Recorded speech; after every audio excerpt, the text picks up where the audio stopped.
मोअज़्ज़िज़ नाज़रीन, सैयद अतीकुल हसन का Sydney, Australia से सलाम। आज 29 दिसंबर है और जुमे का दिन है। इस वक्त यहाँ सिडनी में 11:55 होने वाले हैं। मैंने सोचा कि मैं जुमे की नमाज से पहले अपने ख़यालात का इज़हार करूँ। बातें वही हैं और मायूसी वही है जो जिसमें दिन ब दिन इज़ाफ़ा होता जा रहा है। और कहने को कोई नई चीज़ है नहीं, बस ये है कि आप बस पाकिस्तान के हालात पर बैन करते रहें, मातम करते रहें। और अलमिया ये है कि हम हर रोज़ पाकिस्तान में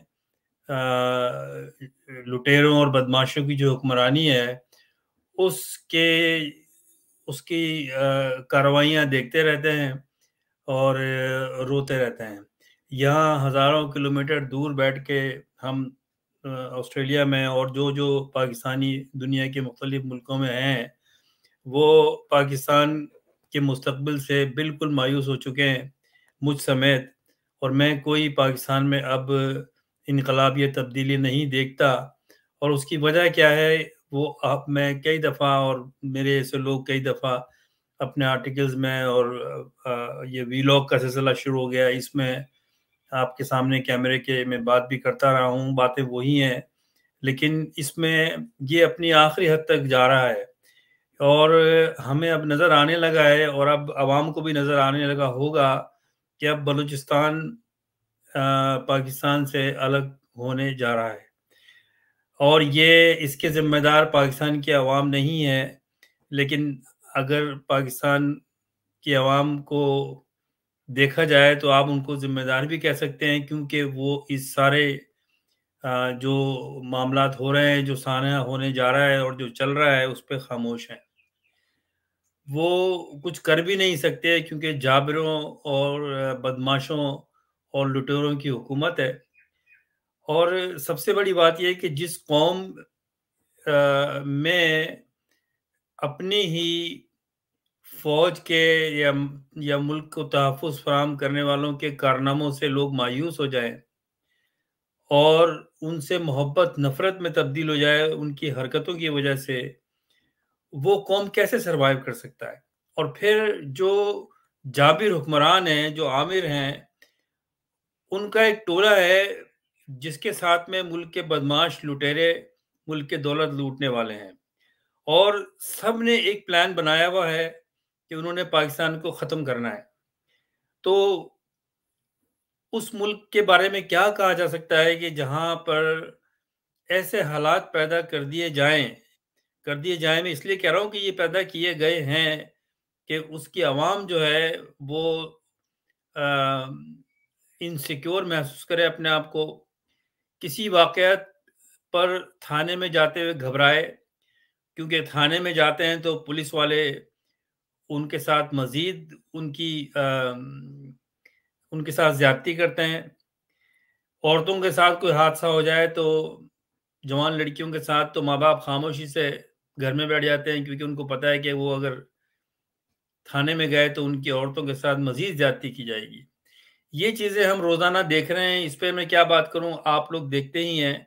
लेकिन मायूसी बहुत ज़्यादा बढ़ गई है और अब मैं पिछले काफ़ी कई सालों से एक बात कहता हूँ आ रहा हूँ कि एक बैनुल-अक़वामी एजेंडा है, जिसमें कि पाकिस्तान को डिसइंटीग्रेट करना है और ऐसे लोगों को लाके बिठा दिया गया है। और पाकिस्तान के जो जिनको पाकिस्तान की हिफ़ाज़त करनी थी, तहफ़्फ़ुज़ करना था सरहदों की, वो उनको लाने में पेश-पेश हैं, क्योंकि ये जो मुल्क को तहफ़्फ़ुज़ देने वाले हैं, वो बैरूनी मुल्क को तोड़ने वाले अनासिर के फ़र्माबरदार हैं, उनका हुक्म बजा ला रहे हैं और उनका एक जो अमली जामा है, उसको पहना रहे हैं, उसके मकासद को और आप देख रहे हैं। अवाम अपने आप को मजबूर और बेहाल समझती है, क्योंकि उनके साथ अगर कुछ करते हैं, आवाज़ निकालते हैं, तो वो सलूक किया जाता है, जो एक इंसान दूसरे इंसान के साथ नहीं कर सकता, लेकिन वो पाकिस्तान में होता है। हमें जब ये बताया गया, जब हम जवान थे, स्कूलों में थे, कॉलेजों में थे, कि जी हमारा पाकिस्तान है, उसका दुश्मन मुल्क हिंदुस्तान है, उधर अफ़गानिस्तान है, वो भी हमसे सिंसियर नहीं है और फलाने-फलाने-फलाने दुश्मन हैं। लेकिन आज उम्र के आखिरी हिस्से में ये एक गिल्टी महसूस होता है कि हमने जो भी हमें बताया गया वो सब एक कहानी थी, गलत था और उसको प्रोपेगेंडे को इस्तेमाल इसलिए किया जा रहा था कि अपनी जो लुटेरों की, बदमाशों की और जाबिरों की जो हुकूमत है उसको कायम रखा जा सके, आवाम को बेवकूफ़ बनाया जा सके। मुल्क की हिफाजत के नाम पर, तहफ़्फ़ुज़ के नाम पे 70% से ज़्यादा मुल्क का बजट जो है वो मुल्क के सिक्योरिटी पर, फ़ौज पर, असले पर, न्यूक्लियर इक्विपमेंट्स पर, वेपन्स पर खर्च किए गए, जो आज किसी भी काम के लिए नहीं है। हमें ये बताया गया कि हम कश्मीर के लिए जंग कर रहे हैं, कश्मीर हासिल करेंगे, लेकिन आज खामोशी हो गई और बहरहाल हिंदुस्तान ने कश्मीर को अपना ऑफ़िशियली, कॉन्स्टिट्यूशनली, आईनी तौर पे हिस्सा बना लिया है और वो लोग जो कश्मीर हासिल करने का दावा करते थे, आज खामोश हैं। आज पाकिस्तान में उन लोगों को बिठाया जा रहा है, जो एक सो कॉल्ड एक इलेक्शन का ड्रामा किया जा रहा है, जो पाकिस्तान को हिंदुस्तान के महकूमियत में देना चाहते हैं। पाकिस्तान के वो एजेंट, हिंदुस्तान के एजेंट हैं, सरमायाकारी है और सच्ची बात तो ये है कि हम हिंदुस्तान को ब्लेम क्यों करें? हिंदुस्तान ने हम पर कभी हमला नहीं किया, हिंदुस्तान ने कभी हम पे हमारे खिलाफ जंग नहीं की। लेकिन हाँ, जब बांग्लादेश में हमारे ही फौजियों ने बंगालियों को मारा, मशरक़ी पाकिस्तान अवाम को, तो मौके की अपॉर्चुनिटी देखकर हिंदुस्तान की फ़ौज ने हिंदुस्तान की हुकूमत ने उनका साथ दिया, वो आ गए। ज़ाहिर है कि वो उन्होंने अपॉर्चुनिटी का फ़ायदा उठाया और कोई भी मुल्क कर सकता है। तो सबसे पहले ये कि हम दूसरे मुल्कों को गालियाँ दें, हिंदुस्तान को गाली दें। हिंदुस्तान ने क्या किया है? हमने मुल्क को खुद तबाह किया है अपना हाथों। अगर पाकिस्तान एक ताकतवर मुल्क होता तो किसकी क्या हिम्मत थी कि पाकिस्तान की तरफ देखता? क्योंकि पाकिस्तान 2 हिस्सों में तक़सीम था और बीच में हिंदुस्तान था। तो मैं समझता हूँ कि हमें ये हिंदुस्तान के खिलाफ जो बातें करते हैं, इसको बंद कर देना चाहिए क्योंकि हकीकत को देखें, अगर हिंदुस्तान पाकिस्तान के खिलाफ बात करता है या प्रोपेगेंडा करता है, जो कुछ करता है, तो एक अंडरस्टूड बात है कि भई हमने मुल्क तोड़ के हिंदुस्तान का पाकिस्तान लिया अपनी आज़ादी के लिए और एक नज़रिए पे हमने मुल्क बनाया, वो नज़रिए पे इम्प्लीमेंट ही नहीं हुआ।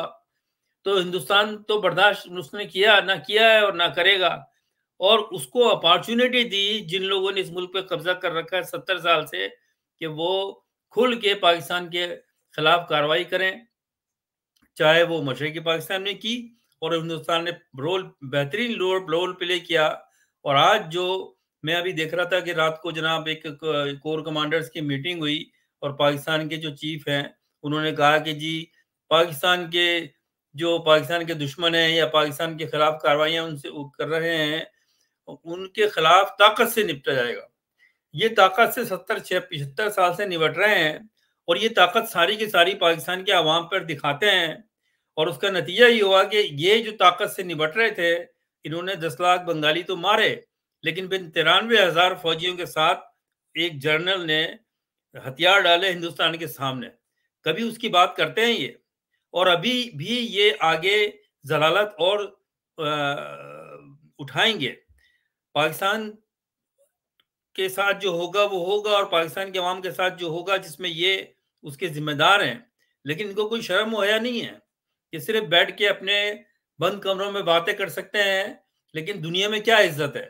आज पाकिस्तान में हम बाहर रहते हैं, मुझे यहाँ 35 साल हो गए। रफ्ता-रफ्ता मैं देख रहा हूँ कि आज पाकिस्तान किसी भी मुकाम पे नहीं है।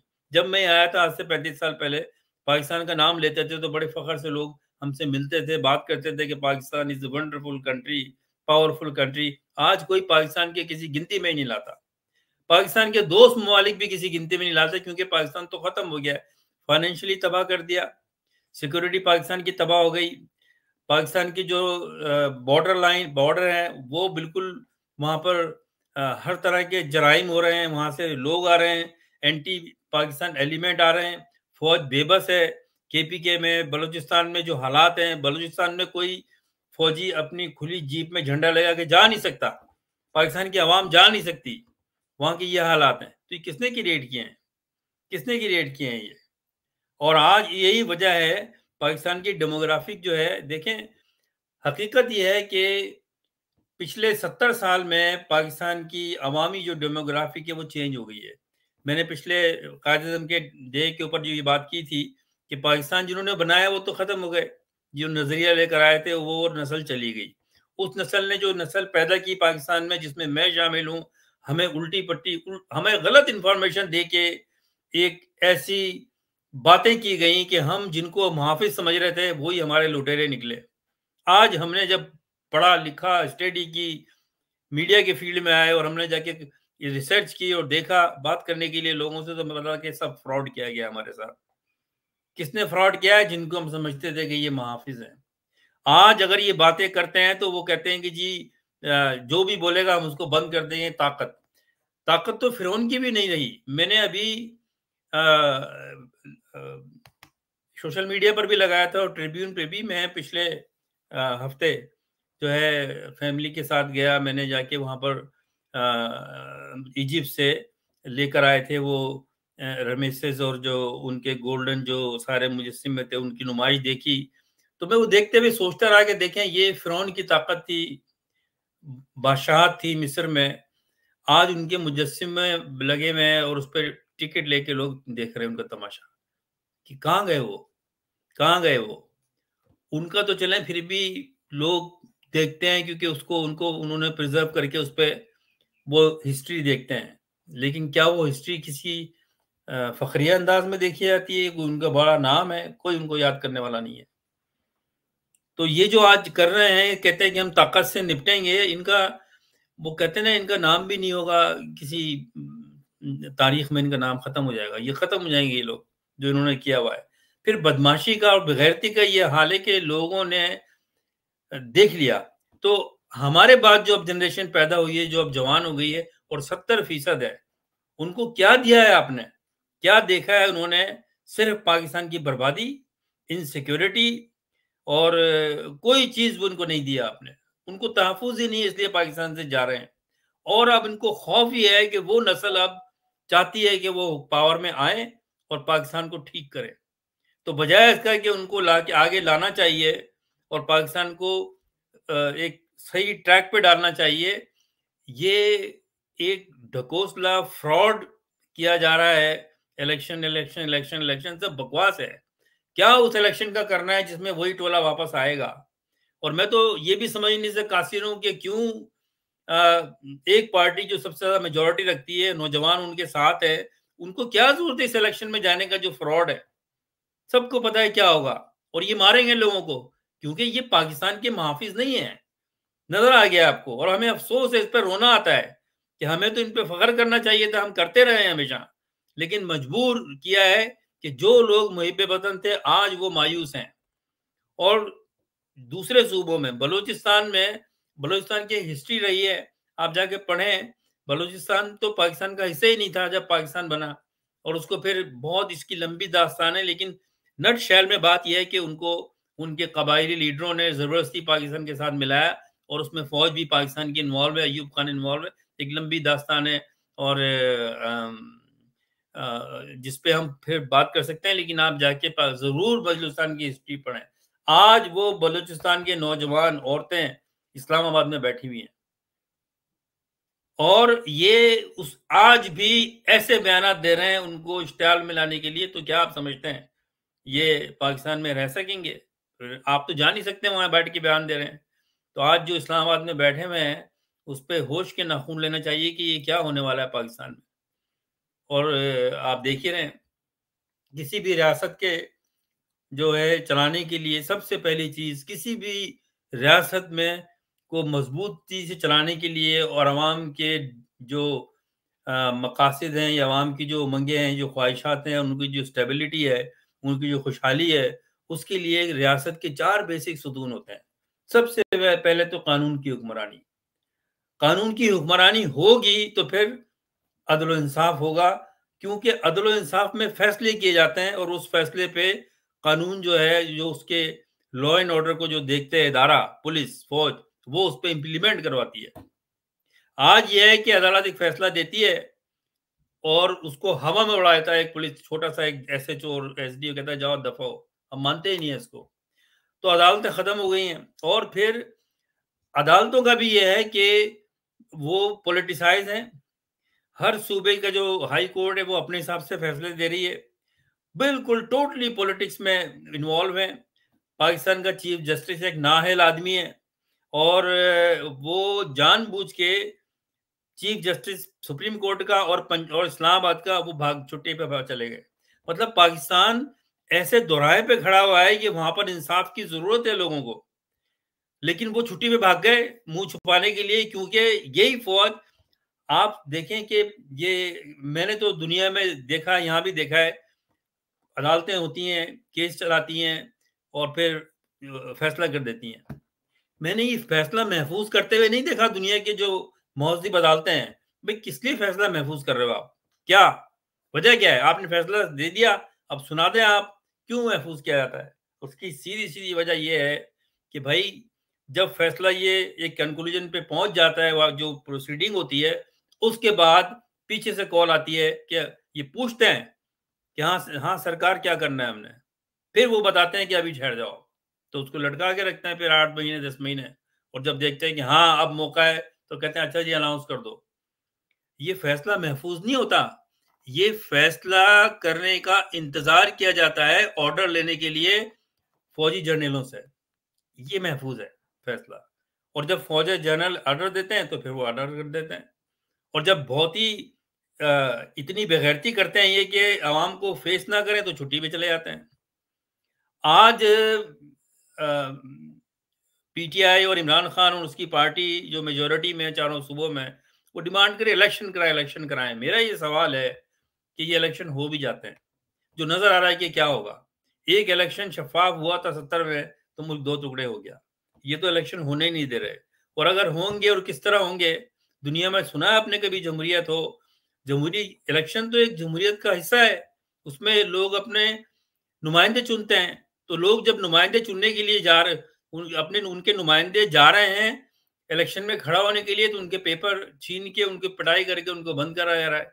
तो क्या फायदा, क्यों इसमें आप इन्वॉल्व हो रहे हैं? इससे कुछ नहीं होगा। अगर आपने मुल्क को ट्रैक पे लाना है, जो मुश्किल नजर आ रहा है, तो आपको बाहर निकलना पड़ेगा, इन लोगों के खिलाफ उठना पड़ेगा। जाने तो दी जाएंगी क्योंकि ये तो बुच्चर हैं, कातिल हैं, ये इन्होंने 10 लाख बंगाली मारे हैं, मारेंगे ये भी। लेकिन इसके अलावा आपके पास है क्या? फिर आप बैठे रहे। ये इलेक्शन हो जाएंगे, सबको बंद करेंगे, इमरान खान को फांसी लगाएंगे। मैं शुरू से कह रहा हूं कि इमरान खान को नहीं छोड़ेंगे। देखिए आप शाह महमूद कुरैशी के साथ क्या किया, और होगा, नहीं छोड़ेंगे। तो अदालतों पर जाने से फायदा क्या है, जब पता है कि अदालतों के फैसले उनके अपने फैसले नहीं होते। उनके फैसले वो होते हैं जो उनके पीछे फौजी बैठे हुए उनको फोन करते हैं। इन्होंने अपने बाप का जागीर समझी है पाकिस्तान को। ये 70% पाकिस्तान की आवाम का पैसा खा के आज बड़े दबंग तरीके से करें कि हम उनको, इनको जब इनको इनको ताकत से निपटेंगे हम। तुम्हारे पास जो ये ताकत है ना, फिरौन की तरह, फिरौन का देखो, फिरौन के पास भी ताकत थी, बड़े बड़े अजीम आलीशान, उन्होंने इतने मजबूत महल बनाए थे कि हजारों साल में आज भी खड़े में उनके वो लोग देखने जाते हैं उनको। क्या हुआ उनका? तो इनकी दास्तानें, ये दास्तान भी नहीं होगी दास्तानों में। तो सवाल ये है कि पाकिस्तान का बिल्कुल निज़ाम ख़त्म हो गया है। कानून, जिस मुल्क में कानून की हुक्मरानी नहीं हो, वहाँ अदल इंसाफ करना या ना करना बेकार है, क्योंकि उस पे इम्प्लीमेंटेशन तो होती नहीं है। अवामी आवाज़ आती है सहाफ़त के ज़रिए, सहाफ़ियों के ज़रिए हक़ाइक़ को सामने लिया जाता है। सहाफ़त का हाल देख लें आप पाकिस्तान में। जिनको सहाफ़ी कहते हुए शर्म आती है, वो इनके टाउट हैं, इनके पेड इनके पर्सन हैं। उनको लाखों रुपए दिया जाता है कि ये अनाउंसमेंट करना है, ये एडवर्टाइज चल रहे हैं, चैनल उनके अंडर में है। तो पाकिस्तान की हर चीज़ बर्बाद हो गई है, और दुनिया पाकिस्तान में इंटरेस्टेड ही नहीं है। इंडिया आज पाकिस्तान के मुतालिक इंटरेस्टेड ही नहीं है। वो कहते हैं कि भाई हमें क्या करना है, पाकिस्तान तो, हम सोचते थे एक वक्त में पाकिस्तान के बारे में, लेकिन पाकिस्तान तो खत्म हो गया।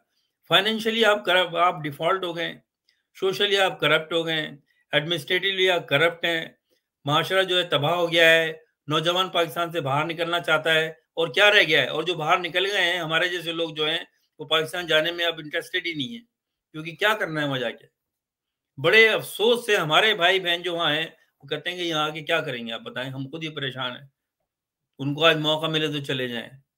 तो ये मुल्क अब आखिरी अपनी सांसें ले रहा है।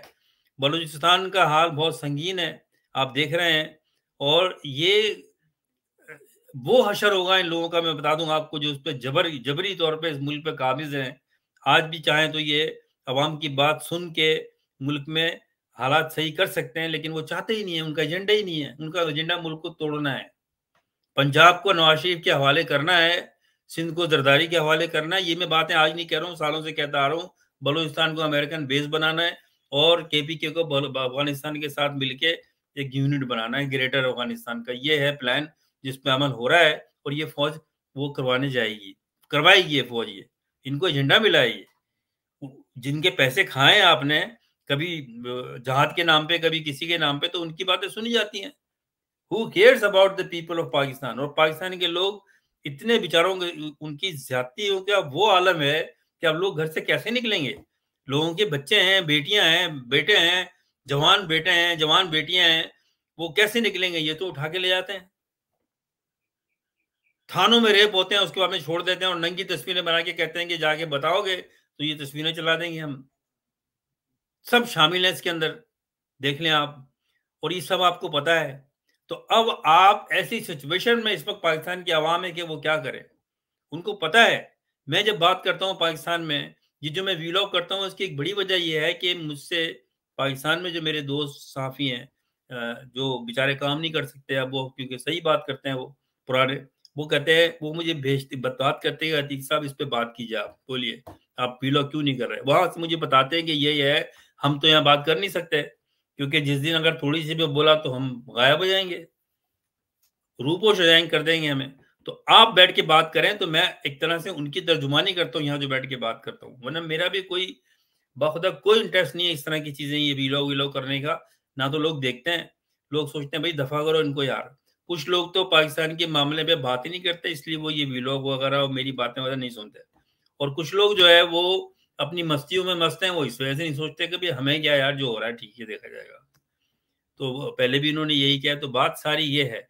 तो अब जो है वो जो मशरक़ी पाकिस्तान में हुआ, उससे संगीन हालात बलूचिस्तान में होंगे, हो रहे हैं। आज बलूचिस्तान की माएँ बहनें बेटियां इस्लामाबाद में बैठी हुई हैं, और ये बेगैरत लोग उनके साथ क्या कर रहे हैं हशर, वो आप देख लें, आपके सामने है, रोजाना आप देख रहे हैं। सोशल मीडिया पे कुछ नौजवान हैं जो बेचारे अभी भी अपनी जान खतरे में डाल के सोशल मीडिया पे वो खबरें दे देते हैं, वरना जो पाकिस्तान के टीवी चैनल है उनको बिल्कुल ब्लॉक किया हुआ है। उनको कहा है कि खबरें देनी ही नहीं है आपकी, आपने बलूचिस्तान के में जो वो आवाज़ें लगा रहे हैं। तो ये हालात हैं, और आप देख लें। और जो है हमारी जो नई नस्ल है, वो उनकी बात सुनी नहीं जा रही है, और पाकिस्तान को जो है वो हिस्सों में तकसीम करने की साजिश हो रही है। इस पे बड़ी तेजी से अब अल्लाह ही कोई करिश्मा कर सकता है। और मैं तो बिल्कुल भी, मुझे कोई उम्मीद नज़र नहीं आती है। इलेक्शन इलेक्शन सब ड्रामा है। और ये बात इमरान खान और उनकी पार्टी को भी समझना चाहिए कि भाई, जो पार्टी 70 में मेजोरिटी में सीटें लेके आ गई थी, इन्होंने उसको पार्लियामेंट का इजलास नहीं बुलाया। आप क्या बात कर रहे हैं? इमरान खान पे 150 केस बने हुए हैं, फिर घूम फिर के उन्हीं अदालतों के पीछे जाते हैं जिन अदालतों के पीछे फौजी जर्नल बैठे हुए फैसले करवाते हैं। तो फायदा क्या है आपका? आप ये ना समझें कि किसी ने अगर एक फैसला दे दिया जज ने, पीटीआई के हक में लग रहा है, तो आप खुश हैं। नहीं, ये पार्ट ऑफ द प्लान है, क्योंकि आपको छोड़ना तो है नहीं। साइफर साइफर साइफर साइफर, क्या है साइफर? 9 मई को वाकया हो गया जी, वो हमला कर दिया।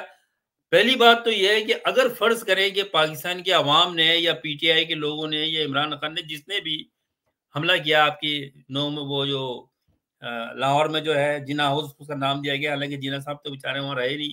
फातिमा जिना पूरी जिंदगी अपने उसको हासिल करने के लिए केस करते रही, उनका केस भी कोई फैसला नहीं किया, और चंद रुपए देके उनको तरखाया जा रहा था, और फिर उसको हेडक्वार्टर बना दिया आर्मी का। और अब बात करते हैं जिना हाउस। अबे बेगैरतों, तुमने जिना हाउस बना के रखा, वहां म्यूजियम बनाना चाहिए था। आप तो वहां अय्याशी करते हैं बैठ के। अच्छा, एक चीज, दूसरी चीज ये है कि भाई 9 मई के वक्त, अरे भाई, अगर लोग वहां पहुंच गए थे और उन्होंने ये सब कुछ मालूम कि मैं सही है, उन्होंने हमला किया और तोड़ा और ये सारी चीजें की, गेट तोड़ा और वहां जो अंदर चीजें लगाई हुई थी उनको तोड़ दिया, और ये क्या वो क्या, मैं मान लेता हूँ चले हुआ, तो शर्म तो आपके ऊपर है। मतलब इससे बड़ी आपकी खिलाफ क्या बात होगी कि आप मुहाफिज हैं मुल्क के सरहदों के, मुल्क के अंदर जो एंटी पाकिस्तानी उसके, आप अपनी बैरकों का, अपने जो आपकी इमारतें हैं, जो आपके इदारे हैं, आप उनकी हिफाजत नहीं कर सके? किधर थे आपके लोग? अगर कुछ लोग आके कर रहे थे, तो आप लोग किधर थे? आपने क्यों नहीं रोका उनको? ये केसेस और ये सारा चीज़ें तो आपके अपने लोगों के खिलाफ होना चाहिए, आप उन लोगों को भी क्यों कर रहे हैं? आग अगर मैं घर अपना खोल के छोड़ दूँ और चोरी हो जाए और मैं रोता रहूँ कि चोरी कैसे हो गई? भैया आपने ताले लगाए थे? आप किधर थे जब ये चोरी हुई? तो आपने क्या इंतज़ाम किया था? क्या आपने किया था? आपने कुछ सिक्योरिटी सिस्टम क्या था आपका? तो आपका सिक्योरिटी सिस्टम कहाँ था जो आप बकवास कर रहे हो ये बैठकर? शर्म आनी चाहिए अगर आपकी जो ताकत का लेवल है या आपकी जो सिक्योरिटी वो ये है कि कोई भी आम आदमी आके आपको तोड़ फोड़ करके चला जाएगा, वो भी लाहौर जैसे शहर में, तो लानत है आपके ऊपर। क्या है आपके पास? तो ये तो अगर हिंदुस्तान की अगर वहां से आ गए जो अब इंटरेस्टेड भी नहीं है, तो वो तो कब्जा कर लेंगे, आपको फिर हथियार डालना पड़ेंगे 71 की तरह। डाउनफॉल होगा जब यहाँ का। तो ये शर्म तो आपके लिए थी, आपको माफी मांगनी चाहिए थी कि हम पैसा खर्च करती है अवाम, आप अपनी बिल्डिंगों का हिफाजत नहीं कर सके और केस चलाते हो झूठा उनके ऊपर जो वहां थे ही नहीं उस वक्त। एक पाकिस्तान का फॉरेन मिनिस्टर है जो गए 3-4 दफा, एक ज़ईफ आदमी है। इमरान खान खुद 70 साल से ज्यादा उम्र हो गई है, उनके साथ क्या अशर करा हुआ है आप लोगों ने? अल्लाह ताला तो एक निज़ाम है, आपको वो सज़ा मिलेगी, आपको और आपके आपके औलादों को भी मिलेगी। अनकर्ता गुनाहों की सज़ा आपकी औलादों को, क्योंकि आप कर रहे हैं, सज़ा आपकी औलादों को मिलेगी, छोड़ेगी नहीं आपको। अगर पाकिस्तानी अवाम खामोश दब के जबर में बैठी भी रही, तो दूसरे लोग आएँगे आपको। उसमें के मैं नाम नहीं लूँगा, लेकिन दूसरे मुल्क आके आपके वो अशर करेंगे आपका, उनके लोग आपके, कि वो कहेंगे कि ये जहाद है ये। फिर इंशाल्लाह आपसे बात होगी।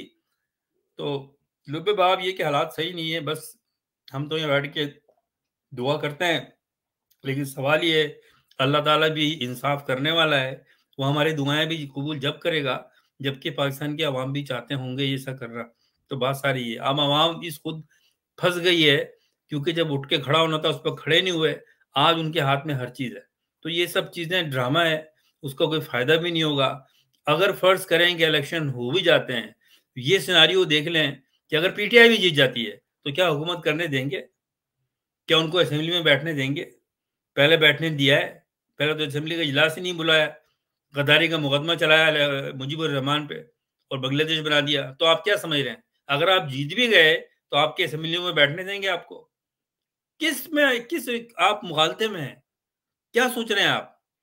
और अगर आपको हरा के नवाज शरीफ को बना दिया वजीर आजम, तो फिर भी वो यहाँ पे वही हालात होंगे जो अब है, बल्कि इससे बदतर हो जाएंगे। वो वजीर आजम बन के आपकी और ऐसी तैसी करेगा, क्योंकि सब ये एक ही थाली के चट्टी बट्टे। तो फायदा क्या है ऐसे सिस्टम का, ऐसे ऐसे इलेक्शनों का? इलेक्शन नाम है तब्दीली का, तब्दीली कैसे आएगी जब जब हालात ही इस फेवर में नहीं है और करप्शन, मुल्क में करप्शन है, मुल्क में हर तरह की करप्शन मौजूद है और मुल्क जो है लुटेरों के, गद्दारों के हाथ में है।